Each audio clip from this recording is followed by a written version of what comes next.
一块拿就是那个，那个是什么？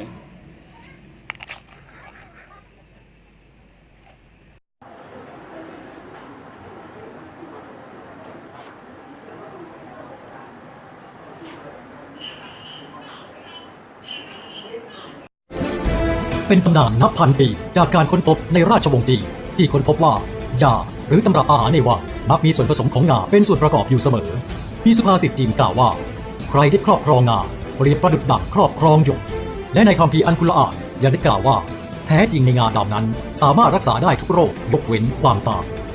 ซึ่งล่าสุดทีมวิจัยของนักวิทยาศาสตร์ไทยด้านชีวเคมีมหาวิทยาลัยเชียงใหม่ได้ค้นพบว่าในงามีสารเซซามีนเป็นครั้งแรกของโลกและได้ทำการจดสิทธิบัตรไปในหลายประเทศและมีการตีพิมพ์เผยแพร่ผ่านวารสารทางวิชาการในสหรัฐอเมริกาอีกด้วยสารเซซามีนสามารถช่วยยับยั้งเซลล์มะเร็งโดยช่วยป้องกันเซลล์ตัดวงจรเส้นเลือดใหม่ที่เป็นน้ำเลี้ยงที่เซลล์มะเร็งสารเซซามีนช่วยฟื้นฟูเซลล์สมองที่เสื่อมจากอาการเจ็บป่วยและยังช่วยยับยั้งการพัฒนาเซลล์ต้นกำเนิดของเซลล์สลายกระดูกซึ่งเป็นต้นเหตุของโรคข้อเสื่อมโรคกระดูกพรุนและมีคุณสมบัติช่วยให้แคลเซียมประสานกับกระดูกได้เร็วขึ้นรวมถึงอาการเส้นเลือดอุดตันในสมองเส้นเลือดแตกที่เป็นสาเหตุของอัมพฤกษ์อัมพาตนอกจากสารเซซามีนในงาดำงาขาวและงาม่อนยังประกอบไปด้วยโปรตีนวิตามิน B วิตามิน E สังกะสีธาตุเหล็กไอโอดีนแคลเซียมแมกนีเซียมโอเมก้า3โอเมก้า6โอเมก้า9และเลซิตินช่วยยับยั้ง IL-1 เบต้าซึ่งเป็นตัวการทำให้กระดูกอ่อนสลายทั้งยังลดความเสี่ยงในการเป็นโรคมะเร็งโรคหัวใจโรคเบาหวานโรคอัลไซเมอร์ช่วยในการขจัดสารพิษของตับช่วยต้านอนุมูลอิสระสาเหตุของโรคต่างๆลดความเครียดเสริมการทำงานของวิตามิน E ที่จะช่วยชะลอความชราช่วยการดูดซึมและสังเคราะห์คอเลสเตอรอล